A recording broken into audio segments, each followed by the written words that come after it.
a new song is coming. And I don't mean a song made by people, but a song of reality itself being reborn. Just try to imagine it for a second, a world right on the edge of a total transformation.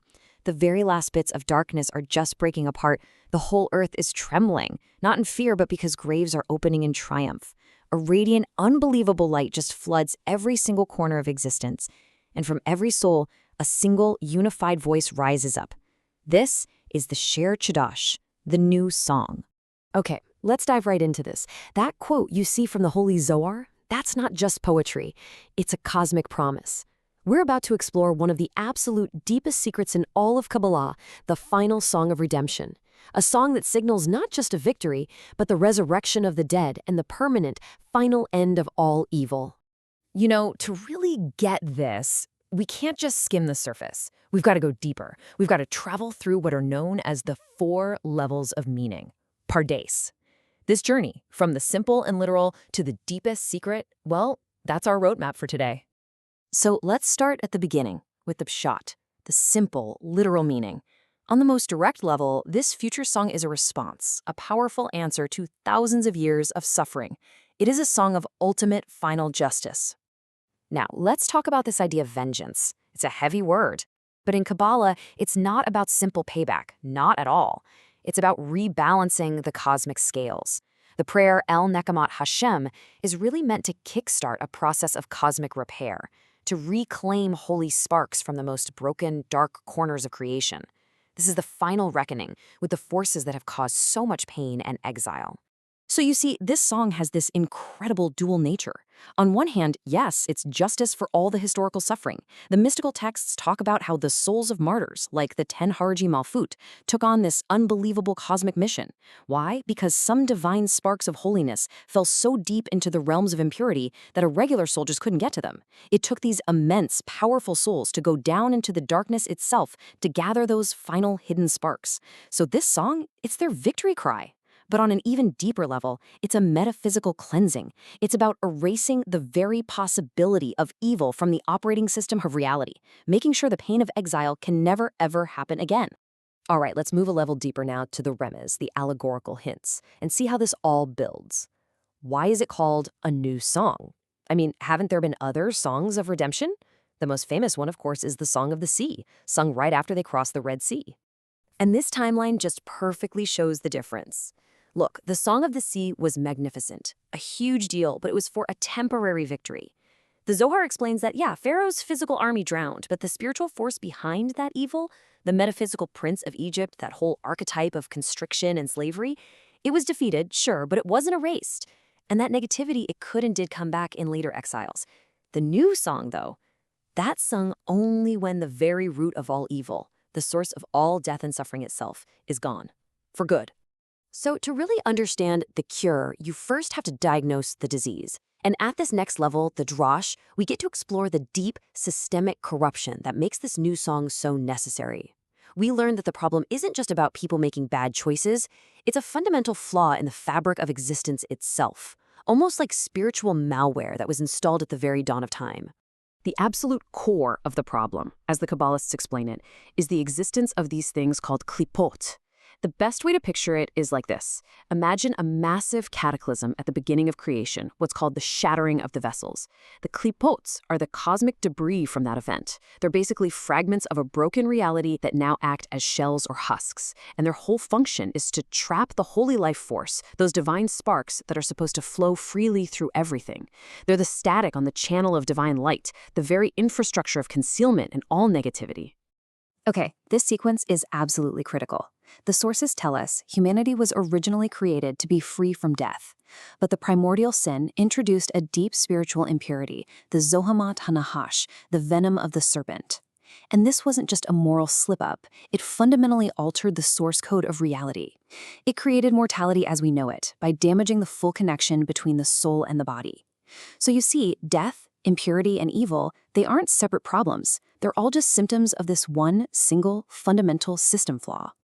And now we arrive at the sod, the secret level. And what a secret it is. I mean, if the entire system is corrupted right down to its very root, how in the world do you fix it? You don't just put a patch on it. You don't just manage the symptoms. You reboot the whole thing. And that is the awesome, incredible secret of the new song.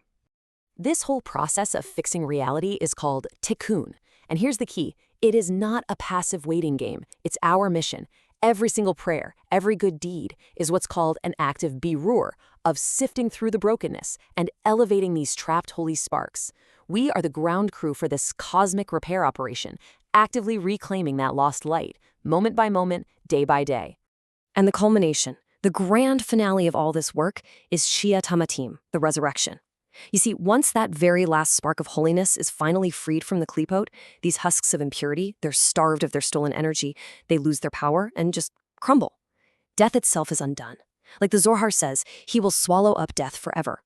This is the exact moment the system is fully debugged, and that is when the new song begins. Okay, for all you gamers watching, think of it like this. We're basically in the final level of a massive online game called History, and we're fighting all these bugs and glitches caused by a primordial virus that infected the server. The resurrection isn't just winning the game, it's the great server reset that restores all the deleted players with their full XP and then launches the perfect, unhackable expansion pack, the world to come. And for the engineers and tech-savvy people out there, it's a full system reboot. The impurity of the serpent is basically malware that's embedded in the source code of reality, a kernel-level vulnerability. So the entire history of spiritual work, every prayer, every mitzvah, is a cosmic defrag and data recovery mission. Resurrection is the final patch, a totally new operating system where the vulnerability that allowed for death and concealment in the first place has been completely eliminated. And the new song? Well, that's the triumphant boot-up sound of Reality 2.0. So this whole process is being driven by specific divine energies, or Sephirot. Let's look at the key players here. First, you have Bina, which is divine understanding. Think of it as the cosmic womb, the supernal mother, the source code of all newness from which this new song even comes. Then you have Tiferet, which means harmony. This is the engine of the whole repair process, like a blazing sun that balances all the forces to orchestrate the Tikkun. And finally, there's Malkut, which is our physical world. This is the ultimate destination, the one that receives the perfected reality. This is where we see the big shift from a broken state, which is symbolized by colors of judgment like red and black, to a healed one of eternal life, represented by that radiant white light of Bina and the brilliant gold of Tiferet. You know, this is just such an incredible, epic vision. But the key takeaway from all the Kabbalists is that this is not some movie we're just waiting to watch. We are the ones actively composing this cosmic symphony, right here, right now. So really, that brings us to the most important question, doesn't it? How do we connect our daily lives, our struggles, our joys, to this immense cosmic drama?